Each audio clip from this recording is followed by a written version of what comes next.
11.2 का 8 सवाल, 8वां सवाल है the angle of elevation of the top of a vertical tower from a point on the same level on the horizontal plane is 15 degree. देखिए this is a tower, ये आपका tower है और कह रहा है the angle of elevation of the top of a vertical tower from a point, ये आपका एक पॉइंट है और इस टावर से इस पॉइंट का ये इसके लेवल में है, हॉरिजॉन्टल लेवल में है ऐसे। तो ये द एंगल यहाँ पर प्लेन इज 15 डिग्री, ये यहाँ पर आपका 15 डिग्री ऐसे बन रहा है। फिर इसके बाद on moving 80 metre towards the foot of the tower, आप जो है यहाँ से इस टावर की ओर 80 यानी 80 मीटर आप चलेंगे, ये 80 मीटर आप इधर को ऐसे चलेंगे तो the angle of elevation becomes 30 degree. इसके बाद ये 30 डिग्री का एंगल बन जाता है ऐसे। फिर इसके बाद कहता है find the height of the tower, आपको इस टावर की हाइट निकालना है। पहले देखिए क्या कहा, ये एक टावर है और टावर के टॉप से और एक पॉइंट से 15 डिग्री का एंगल बन रहा, फिर 80 मीटर आप टावर की ओर चलेंगे तो ये 30 डिग्री बन जाएगा। आपको इस टावर की लंबाई निकालना है तो हम इसका नाम रखते हैं ए बी सी और ये पॉइंट डी हो गया, ये पॉइंट डी हो गया। फिर इसके बाद पहली बात तो जो है हमें इसको टावर की ऊंचाई निकालना है तो हम लिखेंगे लेट द, कहना ना the height of the tower, let the height of tower H metre, इसको हमने एच मीटर मान लिया। सबसे बड़ी बात है कि हमें 15 अंश का मान निकालना, tan 15, क्योंकि ए बी और बटे बी सी पूरे ट्रायंगल हम लेंगे तो लिखेंगे in triangle A B C या ए सी बी कुछ भी लिख सकते हो।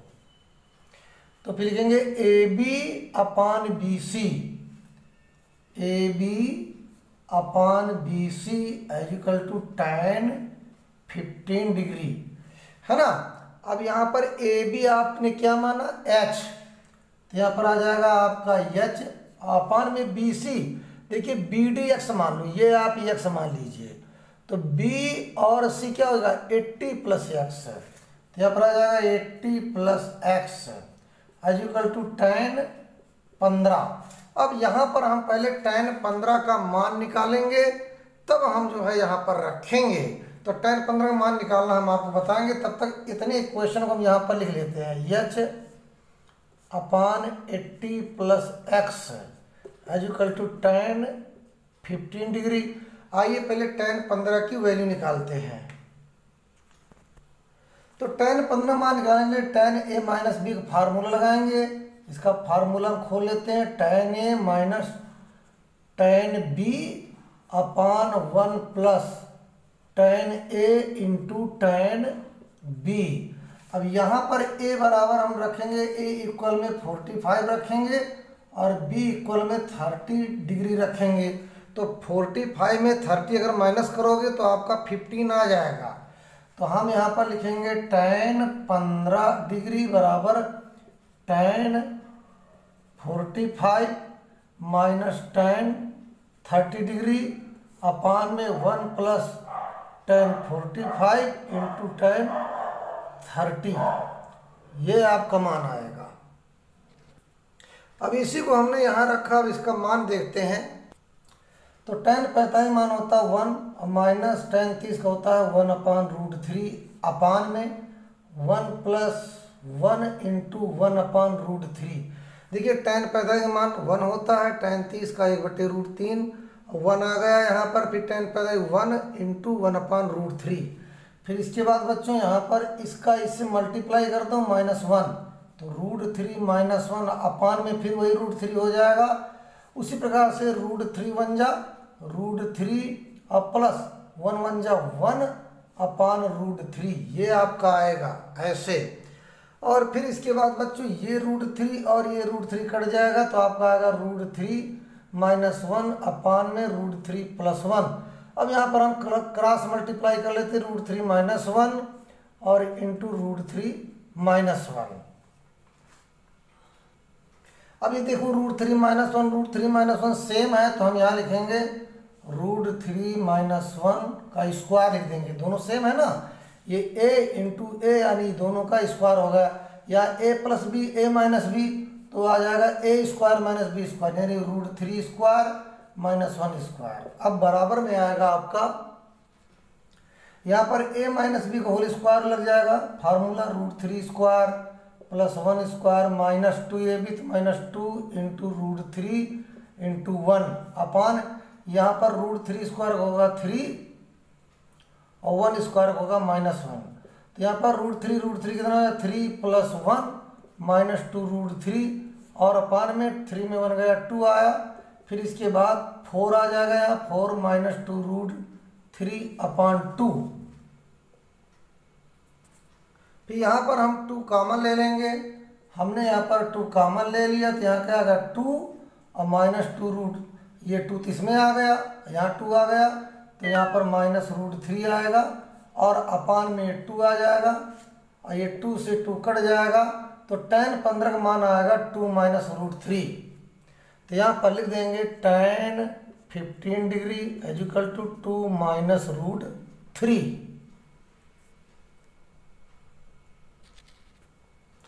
अब हम जो है सवाल इसको लगाते हैं। अब हम इसी इक्वेशन को हम यहाँ रखते हैं, हमें पहले लगाया था तो हम इसको यहाँ रखें। अब रखेंगे हम यहाँ पर tan 15 का मान तो h/80 + x इक्वल में आएगा 2 - √3। बहुत बढ़िया। अब हम जो है इसका इससे मल्टीप्लाई कर देंगे तो आ जाएगा h = 80 + x एक ब्रैकेट में और यहाँ पर 2 - √3 एक ब्रैकेट में। तो ये h की वैल्यू यहाँ पर आ गई है। अब हम दूसरे ट्रायंगल यानी ट्रायंगल ABD में करेंगे। अब यहाँ पर हम h ये पहला इक्वेशन यहाँ रख लेते हैं 80 + x और 2 - √3, इसको हम यहाँ अलग रख लेते हैं। इसके बाद ट्रायंगल ABD में देखते हैं। In triangle ABD AB upon BD = tan 30 degree. अब AB आपका क्या है h, तो हमने यहाँ पर h माना तो AB हमने माना था h अपान BD हमने माना x = 1/√3। फिर इसके बाद बच्चों हम क्या करते हैं क्रॉस मल्टीप्लाई करते हैं। यहाँ पर हम x की वैल्यू निकालेंगे, x = h√3 और यही x की वैल्यू हम यहाँ पर रख देंगे। तो यहाँ पर x की वैल्यू हम लिखे ले रहे हैं x = h√3। अब आइए लगाते हैं। तो हमारा पहला इक्वेशन ये आया था यानी h = 80 + x और 2 - √3।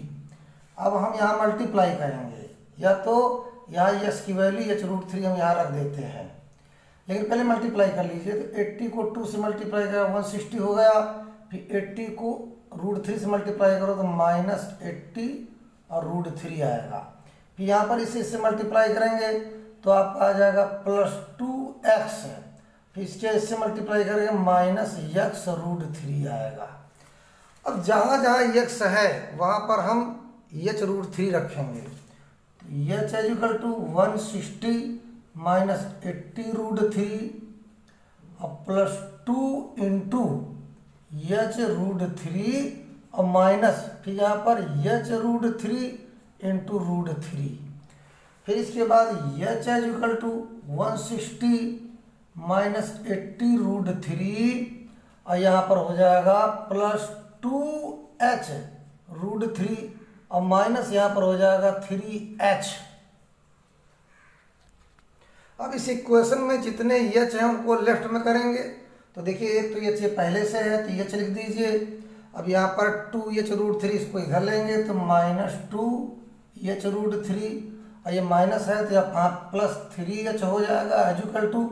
अब ये जो जितने हैं यहाँ पर 160 और -80√3, अब इसी को हम सॉल्व करेंगे तो h की वैल्यू आ जाएगी। अब इस इक्वेशन में क्या देखते हैं, 3h और h जोड़ देंगे तो क्या हो जाएगा, यहाँ पर 4h हो जाएगा और -2√3h कर देंगे इक्वल टू। यहाँ पर 80 अगर कॉमन ले लो ऐसे तो आ जाएगा 2 -√3 आ जाएगा, है ना।